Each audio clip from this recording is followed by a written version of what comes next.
morning, viewers. Welcome to my brief devotion titled Freshbread.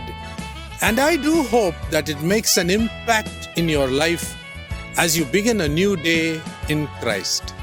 What was true of God's people yesteryears seems to be more relevant to us even today, because the world has only been morally sinking more and more as a result of sin.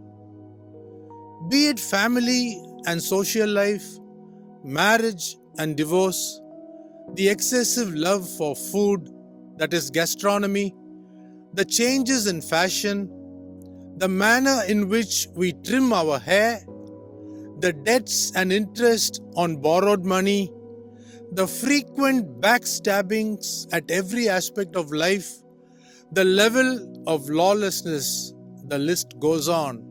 All these aberrations have only increased day by day. The letter to the Romans talks of 3 different questions which can be asked at that time as well as today.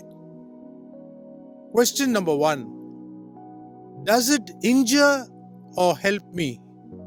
Question number 2. Does it injure or affect my brothers? And finally, does it glorify God?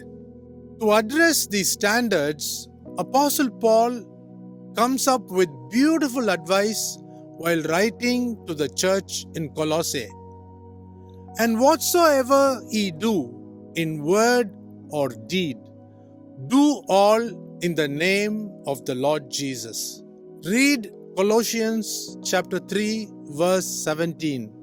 If we can only acclimatize ourselves to the principles laid down in the above verse, every act, including our eating and drinking, can be executed to manifest the glory of God to those around us who do not know Christ personally, but they are watching us intently.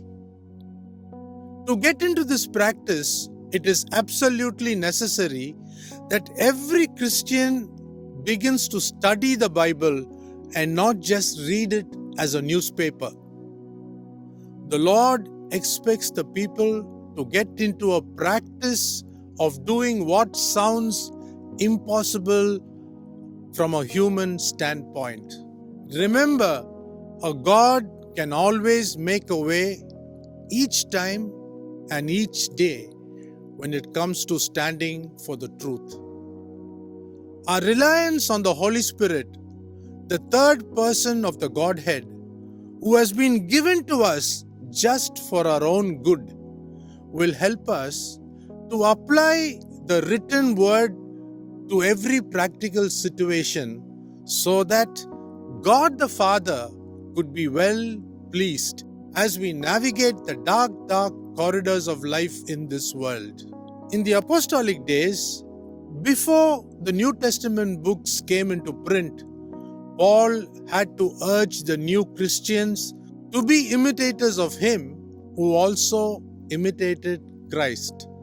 Read 1 Corinthians chapter 4 verse 16. I came to realize that the Greek word imitate in this sentence means to mimicry. Can we become a signal in this life on earth, showing the right direction to others, so that they, by following our footprints, will end up at the only door, that is, the Bible says, is Jesus Christ in the portals of heaven?